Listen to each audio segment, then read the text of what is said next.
মা বাসাত কাম কইরা মানুষ টানুষ করেছে, ওইগুলা তো আমি আমার আর মনে নাই। ওই ছেলের ইয়েতে পইরা আমার এইগুলা কথা মনে নাই। প্রথম ধান্দা ছিল যে আমি একটা কোনো কিছু কইরা আমার সংসারে হাল ধরবো, কিন্তু ওই ছেলের সাথে মানে মিশার পরে দিয়ে আমার আর ফ্যামিলিগত কোনো কথাই মনে নাই।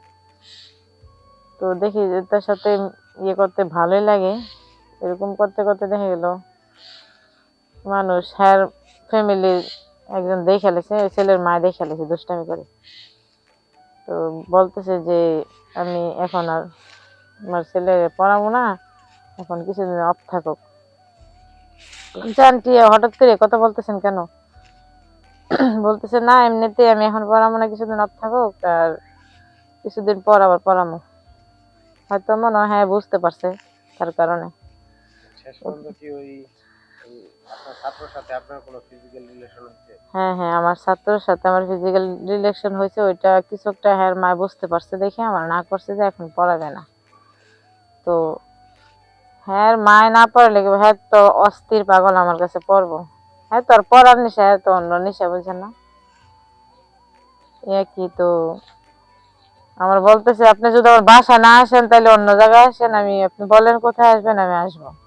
আপনার বাসায় পড়ানো বাদ দেওয়ার পরেও বাইরে দেখা করতে?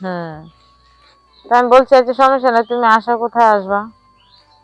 যে আমার কথা হলো যে হ্যাঁ পড়াইলাম, আবার আমার ইচ্ছাটাও পূরণ হইলো, শারীরিক চাহিদারও পূরণ হইলো।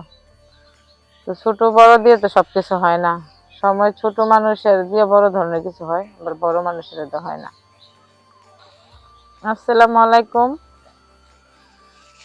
আমি শিল্পী আক্তার। আমার বাসা হলো সিরাজগঞ্জ।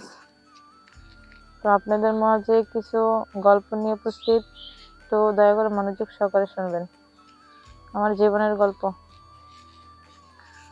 তো আমি অনেক গরিব ফ্যামিলির একটা মেয়ে, অনেক কষ্ট করে লেখাপড়া করি। তো অনেক কষ্ট করেই লেখাপড়া করে আমি এখন ভার্সিটিতে আছি। আপনার আব্বা আম্মা কি করে? আমার আব্বা অসুস্থ, আম্মা একটা বাসাতে কাজ করে, ওইখানে কাজ করে আমার লেখাপড়া করে চালাই। তো অনেক কষ্ট করে আমার লেখাপড়া করাইতেছে আমার আম্মা। আমার আম্মার অনেক স্বপ্ন যে আমি লেখাপড়া করে একটা কোনো কিছু করবো, যাতে আমাদের সংসারটা চালিয়ে রাখতে পারি। তো আম্মা তো এখন বাসা কাজ করে, তো হ্যাঁ তোর সারা বছর কাজ করতে পারতো না, হ্যাঁ তো বয়স হয়েছে, কিন্তু আমার আব্বা নাই। তো আম্মা আমাকে নিয়ে স্বপ্ন, আমারও তো সংসারে হাল ধরা উচিত, কোনো কিছু একটা করে। তো আমি এখন ভার্সিটিতে পড়ি, তার পাশাপাশি আমি একটা টিউশনও করি। তো একই কোনোভাবে চলি। তো একটা জায়গায় একটা টিউশনি করে একটা ছেলেকে প্রাইভেট পড়াই। ছেলেটার বয়স খুবই কম। ছেলেটা কোন ক্লাসে পড়ে? ছেলেটা ক্লাস 9-এ পড়ে। 9-এ কিন্তু পড়ে? সেই বাচ্চারে আপনি পড়ান, হ্যাঁ টিউশনি করান? ওর বাসায় যায় পড়ায় কি। আচ্ছা, কিন্তু হ্যাঁ আমার অনেক মানে টাকাটা একটু বাড়ায় দেয়, যে বেতন ভালো দেয়? বেতন ভালো দেয়, তার কারণে হ্যাঁ বাসায় যায় আমি প্রতিদিন পড়াই। তো হ্যাঁ মাথার ভেন এতটা ভালো না, লেখাপড়ার প্রতি এতটা নেশা নাই। তো এ আর কি যে তারপরে কি করলেন আপনি? কন্টিনিউ তারে পড়াইতেছেন, পড়ানোর পরে কি হলো?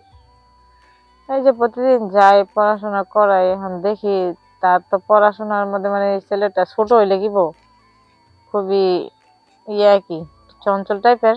যে আমার বলে যে ম্যাডাম আপনি অনেক সুন্দর লাগে। আমি বলি, হ্যাঁ সুন্দর তো লাগবে, তোমারও তো অনেক সুন্দর লাগে। মানে মানে না চাইলে প্রতিদিনই ফোন দিব, ম্যাডাম ম্যাডাম আপনি আসেন, আজকে আসবেন না পরেতে, না আসলে ভালো লাগে না।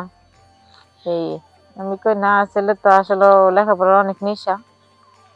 তো আমি ভাবছিলাম যে হ্যাঁ লেখাপড়ার অনেক নেশা, দেখি না হ্যাঁ লেখাপড়ার দিকে নেশা নেশা হয়েছে আমার দিকে।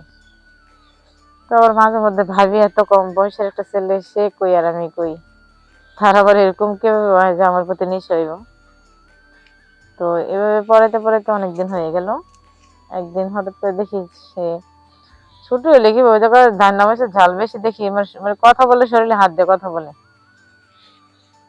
তো আমি আপনি বলি কি ওই ছেলের বাবা মারে বিচার দেন নাই যে এরকম করে? না, আমি তো ভাবি যে ছেলেটা ছোট, হয়তো বুঝে না, তার কারণে যাক, এটা কোনো সমস্যা নাই। এরকম করতে করতে দেখি মানে সবসময় কথা বলে শরীরে হাত দিয়ে করে মানে দুষ্টামি করে। তো একদিন হঠাৎ করে আমি বলতেছি, কি সমস্যা কি তোমার, এরকম করে কেন? আপনি দেখলে আমার কেমন জানি লাগে। এটা আবার কি কথা বললাম, আমার দেখলে তোমার কেমন লাগে? আমি তো তোমার থেকে অনেক বড়, তুমি তো অনেক ছোট। তুমি যে তুমি লেখাপড়ার প্রতি মন দাও, এইসব করো না, এইসব করা ঠিক না। আমি তোমার ম্যাডাম, ঠিক আছে? আর আমি তোমার থেকে অনেকটা বড়, তুমি কিন্তু আমার তো অনেকটা ছোট। সবকিছুর একটা বয়স থাকে।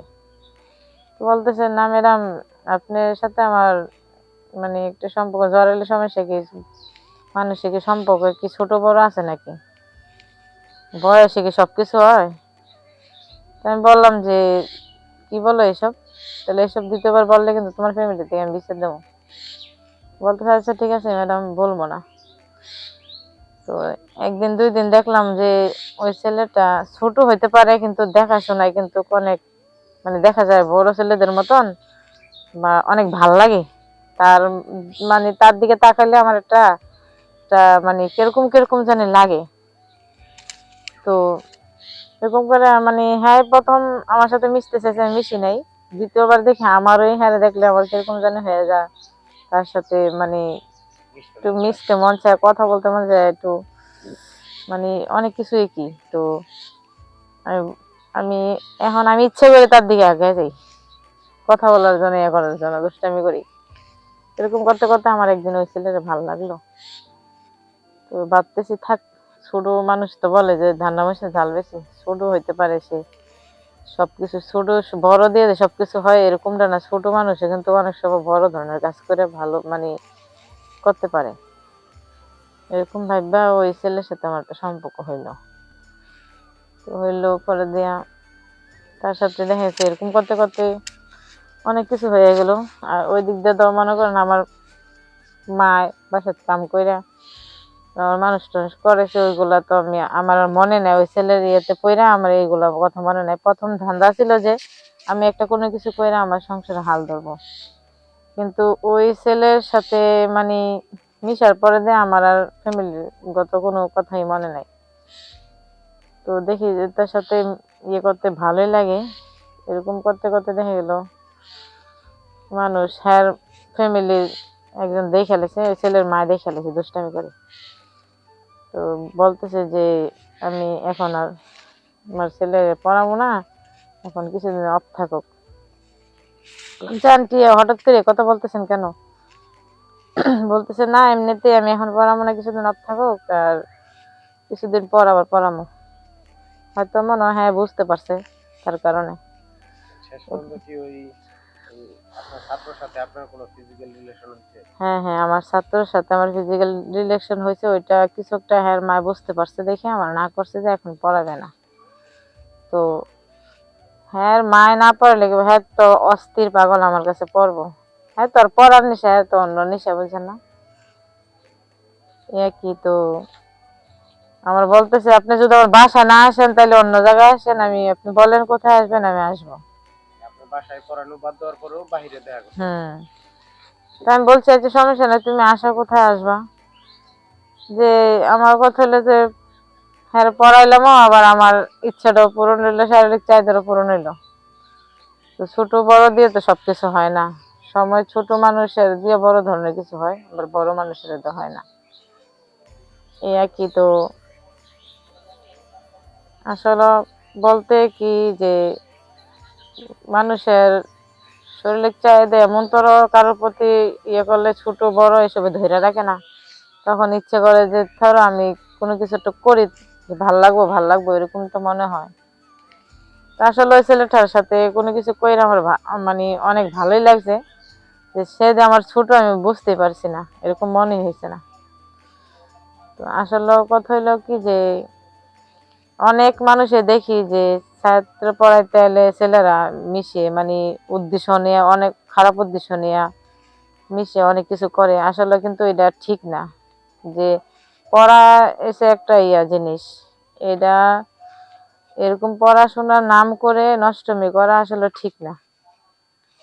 যেগুলা আমরা মানে সামাজিক ভাবে মানুষ করে, যে পড়াশোনার কথা কয়ে একটা মেয়ের আকাম করে কুকাম করে, হয়তো এরকম মেয়ে আছে প্রেগনেন্ট হয়ে যায় করে লাই, তো এসব করা ঠিক না। তো প্রতিটি মানুষের ভাই বোনের সতর্ক করতেছি যে কোনো মেয়ের ছেলেদের কাছে দিলে পড়াশোনার জন্য সতর্ক থাকবেন, আর তাদের প্রতি খেয়াল রাখবেন যাতে তারা কোনো কিছু খারাপ কোনো কিছু না করতে পারে, তাদের কোনো সুযোগ দিলেন না। ওকে, তো সবাই ভালো থাকবেন। খুদা হাফিজ।